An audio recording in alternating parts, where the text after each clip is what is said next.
नमस्कार. ओपनची 2 मैदानं चालू आहेत. एक कोकरूड जिल्हा सांगली या ठिकाणी आणि भुरकवडी फाटी तालुका खटाव जिल्हा सातारा 9-12चं मैदान चालू आहे. आणि नक्कीच या दोन्ही मैदानामध्ये महाराष्ट्राची एक लाडकी बैल पळाली. जो बकासूरच्या दावणीतला जो महाराज नावाचा एक बैल आहे त्याचे लढत एक टॉपची लढत झाली आणि तो गट पास झालेला आहे. कोकरूड या मैदानामध्ये गट क्रमांक 7मधून तो गट पास झालेला आहे. नक्कीच पहिरा होता कंदूरचा राजा. सुट्टा निकाल घेत या दोघांनी दाखवून दिले की आज ही जोडी 100% गुलालामध्ये राहील. आणि नक्कीच बघावं लागेल की आज ही गाडी कशा पद्धतीनं सेमी काढते, कारण की सेमीला सगळे टॉपचे असतात आणि टॉपमध्ये जो पळतो जो सेमी काढतो तो गुलालामध्ये जातो, 100% यशस्वीच होतो. कारण की सगळ्या महाराष्ट्राला माहीत आहे जो महाराज जो बकासूरच्या दावणीतला आहे त्याच्यावरती सगळ्या महाराष्ट्राची नजर आहे. जरी बकासूर नसेल आला मैदानामध्ये तरीही त्याच्या नजरा सगळ्यांच्या नजरा त्या महाराजवर आहेत. नक्कीच खूप छान गाडी पळाली आणि आज सगळ्या महाराष्ट्राचा लाडका बैल पळाला. या बैलगाडा क्षेत्रामधील महाराष्ट्राची लाडकी जोडी पळाली. ही जोडी पळणं गरजेचंच होती. दोन्ही बैलांना बॅड पॅच चालू होता आणि नक्कीच त्या बॅड पॅचमधून निघणं खूप चांगलं. लवकर कमबॅक करायचाच होता या दोघांना. काय कमबॅक केला आहे, वाह! कमबॅक असावं तर असाच असावा. आणि नक्कीच आज हिंद केसरी घरणिकीकरांचा राजा आणि महान भारत केसरी द्वारलीचा हरण्या ही जोडी पळाली आणि 100% आज खरंच डोळ्यामध्ये पाणी आलं. माझ्या गाडीनं सुट्टा निकाल घेतला, कारण की ही जोडी मी अगोदर वारंवार सांगतोय, दोघांची पैरे जे आहेत दोघांची गाडी ही पळवणं अत्यंत गरजेचं आहे. कारण की छत्रपती संभाजीनगरच्या बैलांनी इकडे येऊन धुमाकूळ घातलेला आहे. ती जोड्या ऐकतच नाहीत. तेव्हापासून राजा जो आहे तो डीमच आलेला आहे. राजाला पैरच भेटेना, कारण की छत्रपती संभाजीनगरची बैलं खूप पळत आहेत. परंतु त्यांना कुठं माहीत आहे की ही जोडी आज गटली आहे आणि आज येऊ द्या मग कितीही संभाजीनगरचे टॉपचे बैल असतील त्यांना दाखवून देईल ही जोडी आहे काय कमाल करेल ते आज. आणि नक्कीच महान भारत केसरी हरण्या डोळ्याचं पारणं फेडलाच. डोळ्याचं खरंच पारणं फेडलं. खूप दिवसांनी ही गाडीचा कमबॅक झाला. हे कमबॅक व्हायलाच पाहिजे होता. सगळ्या महाराष्ट्राची लाडकी जोडी आहे.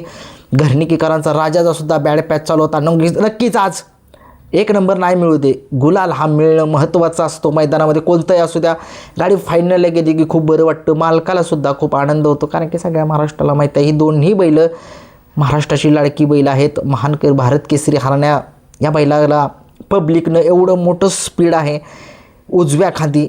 या बैलगाडा क्षेत्रात आजपर्यंत जर मथुर सोडला तर बाकी कुठला असा बैल नाही की उजव्या एखादी पब्लिकच्या फाटीवनं पाळणारा बैल नक्कीच हरण्याचा आहे.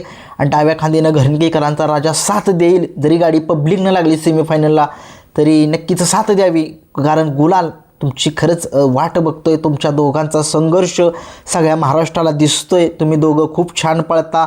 सगळ्यांची आवडती जोडी आहे तुमची. नक्कीच ही जोडी आजच्या 9-12च्या मैदानामध्ये 100% गुलाल घेईल असं वाटते, कारण की सगळ्या माणसांचे लोकांचे असंख्य प्रश्न मनामध्ये होते की आज घरणिकीकरांचा राजा काय येणार, कारण मी कमेंटसुद्धा केली होती की राजा नाही दिसला. परंतु मी मला व्यक्तीनं सांगितलं कमेंट्स करून की घरणिकीकरांचा राजा गट पास झाला आहे. तेव्हा कुठंतरी जीवात जीव आला.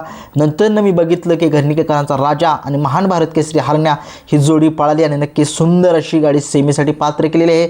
बारीक ड्रायव्हर शिरसवडीकरांनी नक्कीच ते असतात. नक्कीच त्या गाडीवरती चांगले अनुभवी ड्रायव्हर आहेत. सप्त हिंद केसरी असा बहुमान त्यांनी मिळवलेला आहे. नक्कीच आज त्यांना एकच विनंती आहे की तुम्ही आज काही करा, जीवाचं रान करा, या गाडीला सेमीफायनल पास करून फायनलमध्ये बस गाडी दिसू द्या. फायनलचा निकाल काही येऊ द्या, कारण की या बैलगाडी क्षेत्रात प्रत्येकजण गुलालासाठी संघर्ष करतोय. दोघंही गुलालासाठी संघर्ष करतायत आणि नक्कीच दोन्हीही योद्धे आहेत. खूप साऱ्या शुभेच्छा आज छत्रपती संभाजीनगरच्या बैलांना देतोय. ते आलेच नाहीत, कारण की आले असते तर काय सगळे टॉपच्याच पायऱ्यात पळत आहेत आणि इकडच्या बैलांना काय दाखवूनच म्हणजे सुट्टाच निकाल घेऊन जात आहेत, काय समजेना झालं. परंतु असो, आज नशीब बाक्या नाही तर बाक्या असतं तर बाक्यानं मी सांगितलं असतं बाक्या काय चीज आहे ते. परंतु असो, घरणिकीकरांचा राजा आणि हरण्या यांना खूप साऱ्या शुभेच्छा आणि बारीक ड्रायव्हर शिरसवडीकर यांनासुद्धा शुभेच्छा की आज त्यांनी गाडी फायनलमध्ये ठेवावी. सेमीफायनलसाठी या दोघांना शुभेच्छा. आणि बकासूरच्या दावणीतल्या महाराज आणि कंदूरचा राजा यांनासुद्धा शुभेच्छा. आज महाराजचा पळ चांगला होता. नक्कीच पळायला मिळालं नाही, परंतु कमेंट्स इकडे तिकडे चर्चा चालू आहे. मी चर्चेच्या आधारावर सांगतोय कंदूरचा राजा आणि तो महाराज पास झाला आहे का नाही आता कमेंट्समध्ये सांगा. एक चर्चा होती म्हणून मी केलं व्हिडिओ, काय दिसेना झाली. नक्कीच कुठे श्री गणेश लाईव्ह या चॅनलवरती ते मैदान चालू आहे सांगली जिल्ह्यातील. नक्कीच बघूया. हे होते मैदानातील एक टॉपचे एक ते म्हणतात ना बातमी टॉपची बातमी म्हणावी लागेल. दोघांचीच होती. महाराज गटपास झाला आहे बकासूरच्या दावणीतला आणि घरणीकरांचा राजा हरण्या ही गटपास झाले. धन्यवाद.